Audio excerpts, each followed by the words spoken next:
It is April 2025.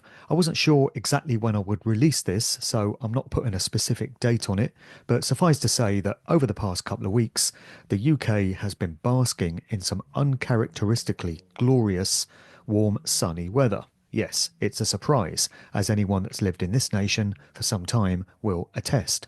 And so I was going to record this video out in the garden. Thought it'd be really nice to just sit out in the sunshine and gather my thoughts there. But then along came some bastard with a chainsaw, chopping down trees in one of the gardens at the back, and a yapping dog added to the mix from the other side. So that was the end of that. So it's back indoors, but welcome to God 16. And I'm going to start this one with a monologue before going into some feedback and correspondence that I've had in reply to the previous videos that I've put out. So I've given this one a deliberately provocative title because I wanted to draw as many people as possible in and get them listening to this important message. So I've titled it, Have Atheists Got It So Wrong? It's going to push a few buttons with various people. To be honest, at this point, I'm past caring. If people want to get offended, they get offended. You might want to just jog on and find a channel that's more suited to your sensibilities. But for those that want to stick around and hear what I've got to say, I used to identify as an atheist. So I've been through various different sort of belief systems in my life. I started out attending a C of E school. Not through personal choice, but they taught us in this school all about Jesus and God and the Bible, and it didn't really have much of an effect on me.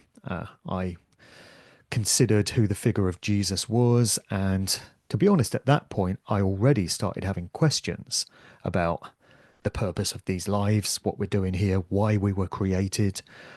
So it does go quite a way back. And then I attended an evangelical Christian church from the age of 19 for 4 years. And this was at a point in my life where, again, I had a lot of questions which weren't being answered. And at the time, an aunt of mine leapt on this. She was a devout Christian. And she said, "Oh, this is a calling from the Lord. This is wonderful. You need to start coming to church." So I attended that church for the following 4 years. And at the end of it, I left feeling very, do you know what? This is no good, is it? Because I am recording. Let's see. So I attended that church for the next 4 years. And at the end of it, I left feeling very disillusioned and very let down by the value systems espoused by many of the church leaders. And I found that it wasn't answering my big questions. It was only raising more. And I just felt like I didn't belong there at all, had no identity with the place.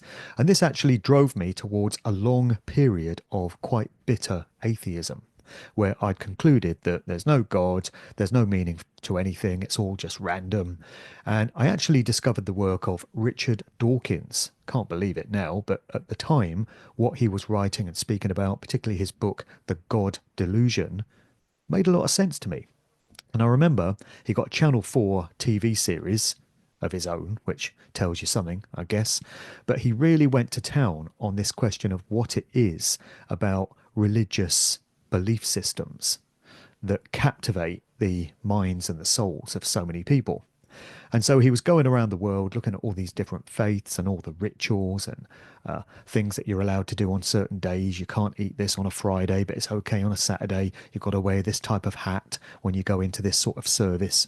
And he really highlighted just how ridiculous it all is, how arbitrary many of these rules and this dogma is. And mainly just how people generally, humans, seem to need to put things into some sort of spiritual perspective. They need to try and make sense of their lives. They need to better comprehend who they are and what they're doing here. And because there's that natural gravitation within the human condition, the control system, who don't necessarily have humanity's best interests at heart, have of course leapt on this. And this is where orthodox institutionalized religions come in. And then when you get outside of the recognized religions, there are also more New Age style spiritual belief systems there to mop up the rest of it, to catch those who have not been ensnared by the religious traps set for us. And I really want to go into this more in the next video. So I think God 17 is going to be talking about how these new age systems of belief, the concept of these lives being all about learning lessons, our soul's evolution, working off past karma, uh, repaying your debt to creation, how all of that is fake, and it's become the de facto way of seeing things for many truth seekers.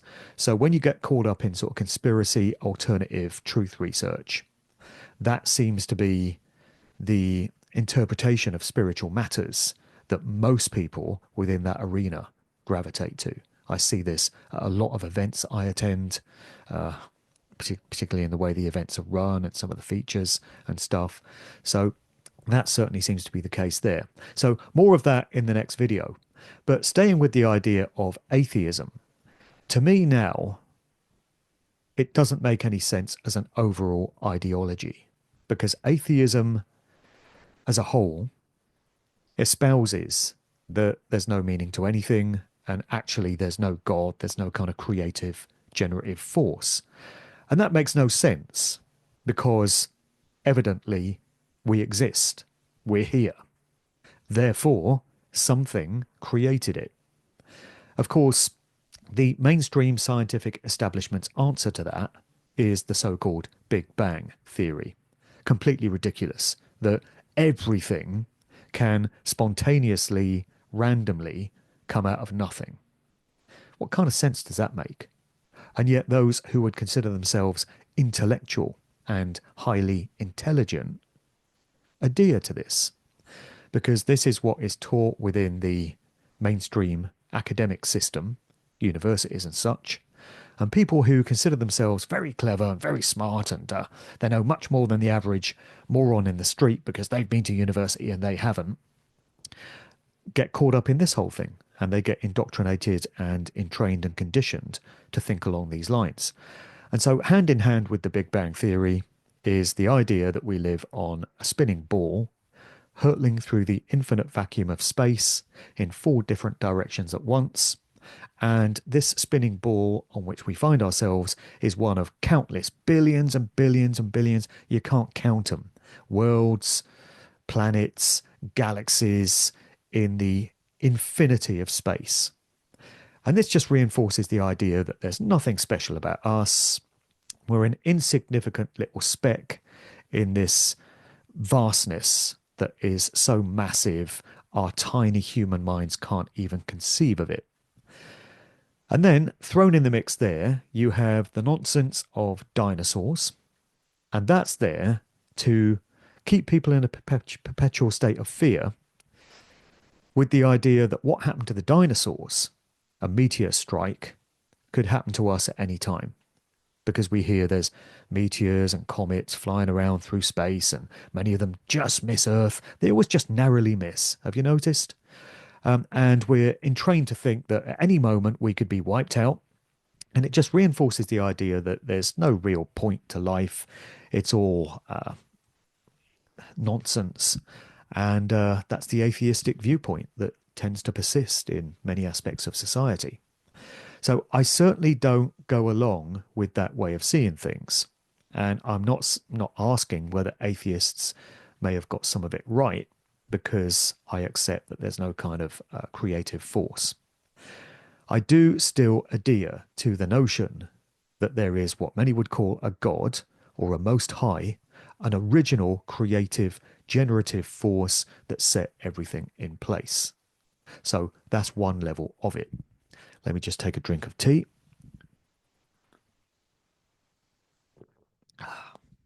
It's a lot of work to edit out drinking of tea, so I'm just going to leave it in. So then if we go down a level from that, we arrive at a question which has persisted throughout this video series for the past 1.25 years. And that is, what is the God of this realm, this world, which we can see and which we experience, which we find ourselves in for some reason? What is the nature of the force or the entity which created this place.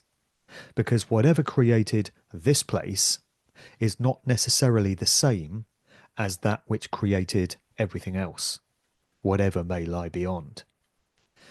So, as we've discussed many times in these videos, the force or the entity that created this place clearly does not have humanity's interests at heart.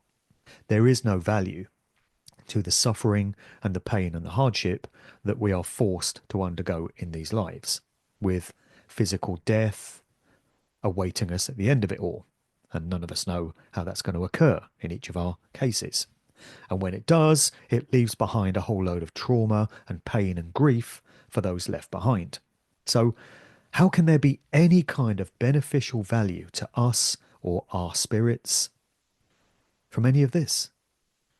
There clearly isn't. And so, from this, we can deduce, we can conclude with evidence-based observation that the God of this realm is not benevolent and is not good. I arrived at that conclusion quite a while ago. Also, this force or this entity is clearly not interested in us bettering our lives. It's not interested in delivering what we need, what we ask for, what we will for. And that's why prayer doesn't work. Never has. You can test this one out as well. Here's an analogy. Supposing you flip a coin. In roughly 50% of cases, that coin is going to land on heads. In roughly 50% of cases, that coin is going to land on tails. Those of a religious persuasion, if they wanted the coin to land on heads, when it does, will say, "Oh, God is wonderful. The Lord has provided. Look, he's given me what I asked for. He's provided this bounty in my life. It's amazing." If the coin lands on tails, these very same people will say, "Oh, well, God works in mysterious ways, and this is obviously his decision. It's not my place to question. Little old insignificant me, who am I compared to God? I'll just accept that it's not God's will at this time."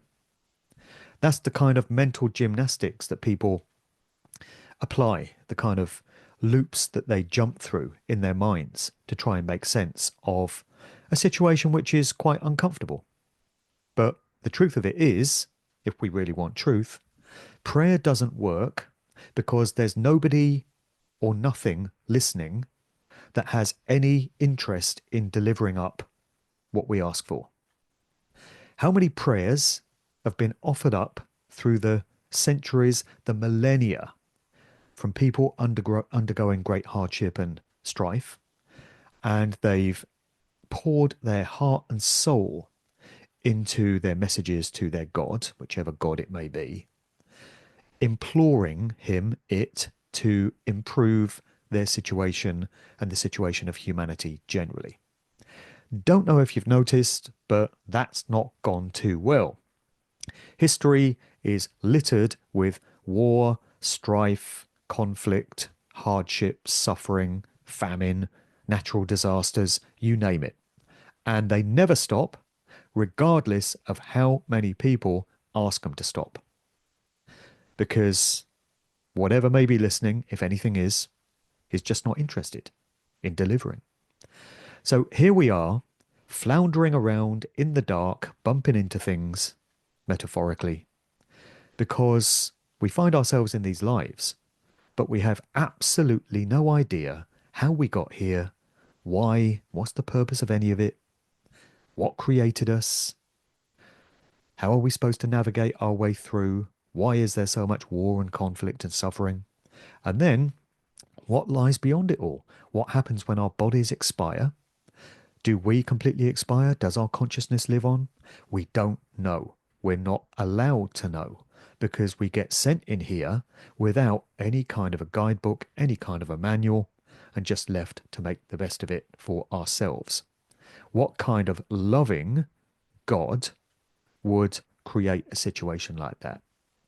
I know there are some who claim that they've had out-of-body experiences, near-death experiences, and they come back with accounts of what they've experienced, how their consciousness has gone into another state. And I'm not necessarily discounting these claims. I'm just saying that for most people, we don't have those kinds of experiences. So we're left to make the best of it. That's certainly the case with me. It's the case with most people that I know, because I have a lot of conversations about this. I have conversations with my dad a lot about this because I lost my mum, he lost his wife at the start of the year, and we've tried reaching out to her consciousness, her spirit, in the hope that it's lived on, in the hope that she can hear us in some way. And we've asked for a sign or a message. Each of us has. And we've received, in response, absolutely nothing. And people will say to me, that's because you don't have any spiritual belief, Mark, and that's because you don't have any psychic gifts. Is it though? Or is it the case that there's just nothing out there? This is why aspects of the atheistic mindset make some sense. Like I say, not the overall ideology, but atheists will maintain that there's no point to life, it's random, no God is listening, it's not going to enrich your life or make it better in any way. And I certainly resonate with those aspects of it. So this is another good example of taking a message and latching on to the parts of it which resonate with you and which make sense and which you've been able to test for yourself in your own experience, and then jettisoning the rest, that which doesn't resonate. Have atheists completely got it wrong? Not all of it, I would say. They're missing large parts of the puzzle, but then we all probably are. So I'm not some nihilistic, satanic atheist, lest anyone draw that conclusion, because I do still have attachment to the idea that there is an original creator out there. It would be nice if this original creator showed itself every now and again and proved its existence and perhaps stepped in to assist humanity in its plight. And not only that, but the animal world, other living sentient beings. There's a lot of horror and death and destruction that goes on in that world. I wonder what the original creative source behind everything makes of that. If some other entity created that state of affairs, this entity must be an emanation of the original one that was there in the first place. So why is the original one that was there in the first place not showing any interest in shutting this place down? If we came into it against our will, which I maintain that we did, I don't accept any longer that there was any consent on a spirit soul level from us to incarnate into this reality and undergo these lives. That decision was made by some other force outside of us. That's how I feel about it anyway. And that's the monologue pretty much done. I'd be interested in people's feedback and observations on what I've had to say there. Feel free to drop comments in the video link below, or feel free to email me, markdevlin2022@protonmail.com. Just this week in the UK, BitChute has ceased to operate. So that video platform, which has been very useful for me and for many, many others as an alternative to YouTube, because it's been relatively censorship free, they've said that they feel they can no longer operate within Great Britain because of the so-called online safety bill and Ofcom's new regulations on what can be said publicly, on videos and social media and such. So a damning indictment of the woeful state of affairs here in the UK, even though most people still masquerade under the delusion that this place is a democracy. Oh no, it's not a dictatorship where we're told what to do, not like those horrible communist places elsewhere in the world. Oh no, not Great Britain, we're free, don't you know? And of course, the only reason that Ofcom is doing this is to keep us safe. because they care. They've got big hearts and they just care about us and want to keep us safe. So it's a big shame that BitChute has gone. It's still operating in other countries, but in the UK, creators are no longer able to post stuff up, or if they do, it's not going to be seen by an audience in this country. So that pretty much leaves Odyssey and Rumble as the only viable alternatives to YouTube when it comes to video platforms to publish on. So let's hope those two stick around, because if they go as well, then expression and free speech and getting ideas across, even ideas such as these, which aren't particularly political or controversial in a mainstream sense, would be threatened. So that's the state of affairs in the UK for the benefit of anyone watching from overseas. And at this point, it's another swig of tea.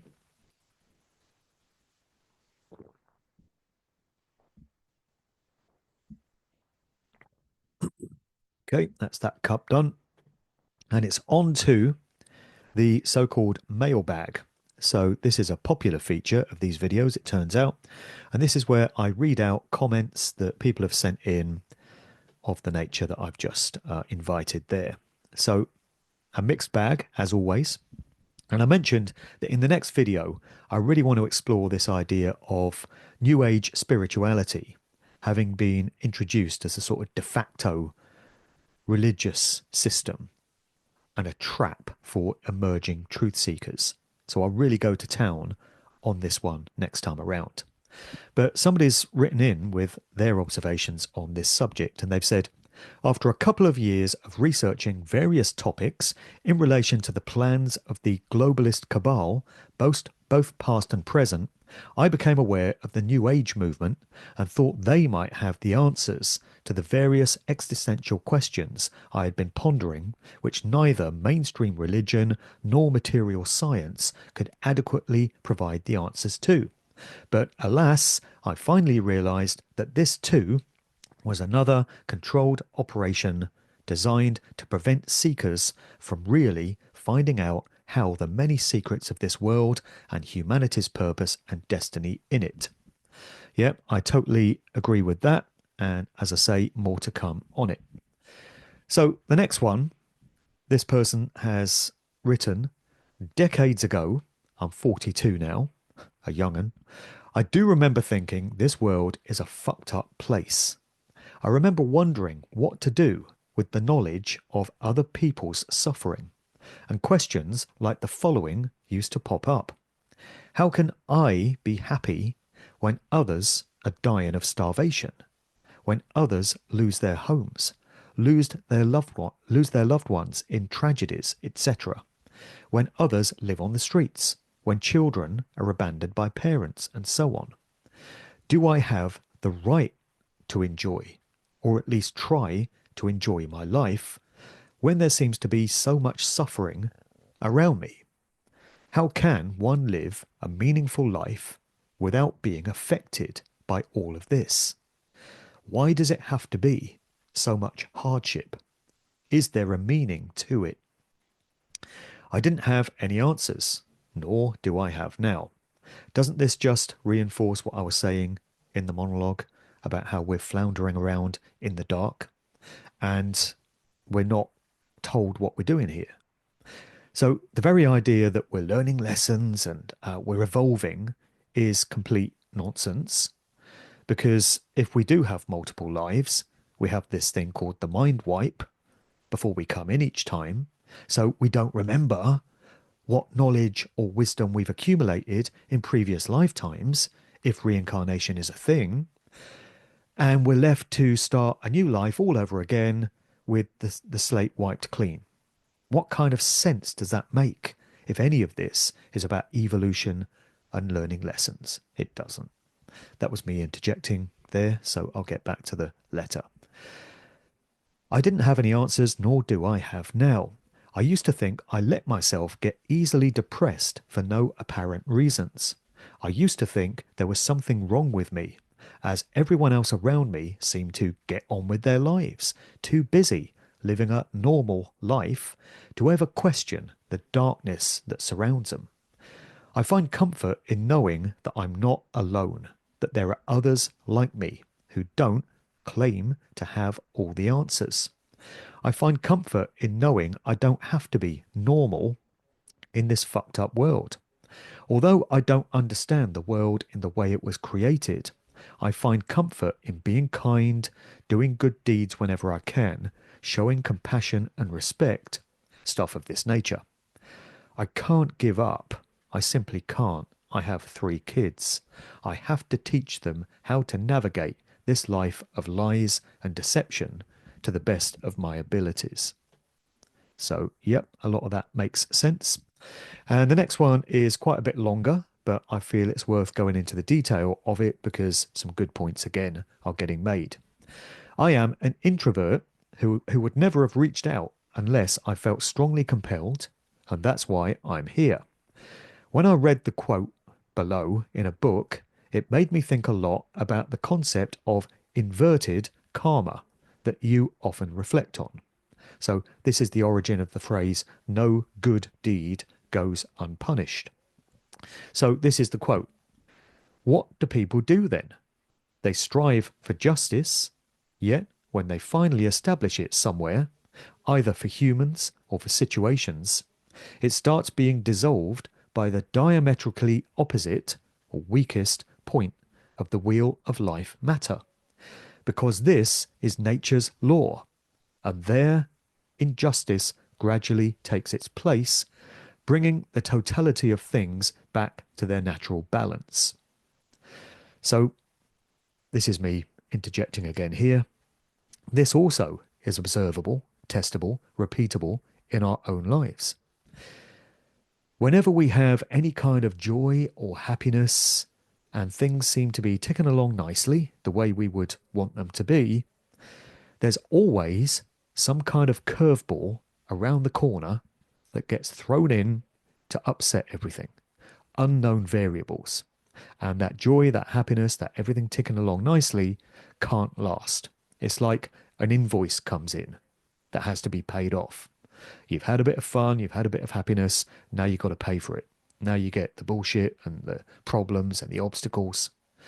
This, if we're honest, happens in all our lives. And it can be equated to the idea of inverted karma, or we can call it payback, natural payback. Fun, enjoyment, love comes at a price. It does seem to work the other way round. I'm not sure it's in equal balance, but you go through a period of hardship and problems and stuff, and usually you can come through it, and usually a situation comes along to improve your life just enough to get you back on track. Not necessarily to give you the kind of situation you wanted, but just enough to keep you hanging in there. Just enough to allow you to wake up in the morning and face another day. So I'll jump back into the correspondence now.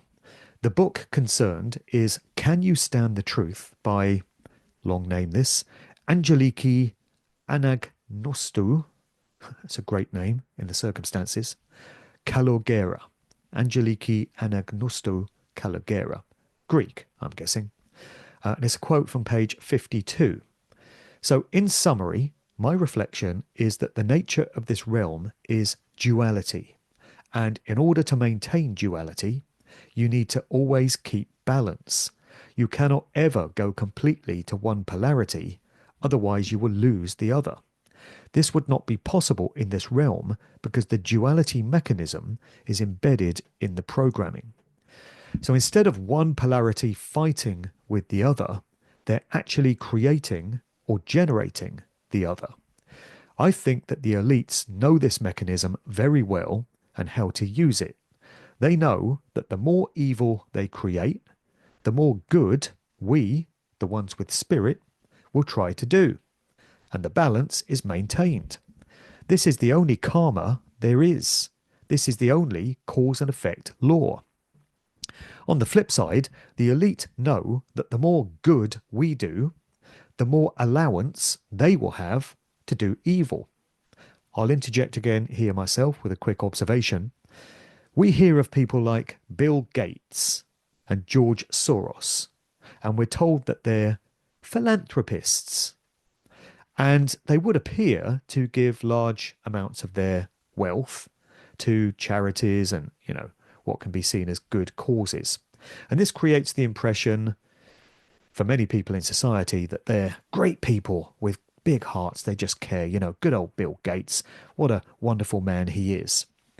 Is it possible that they do these apparently good works and they send this money in these directions because in their own minds, in their own twisted, warped mentality, they're offsetting the evil that they're doing in the world? So they know they're causing great hardship and harm, but they feel that if they do a few good deeds here and there, they're maintaining some balance and they're writing off any nasty payback for their evil deeds.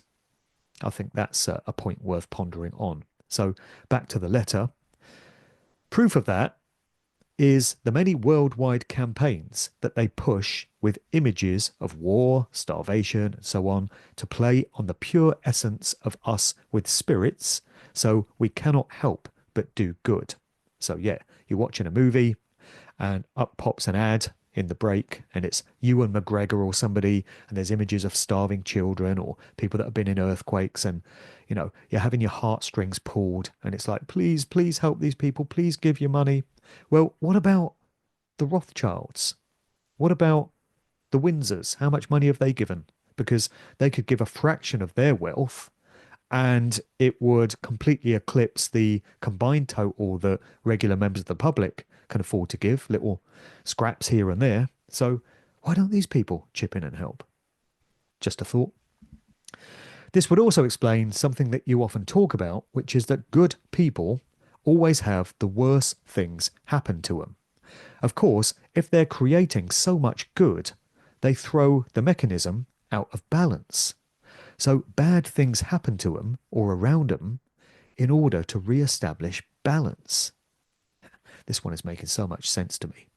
I see you and your listeners talk a lot about helping others or being of service.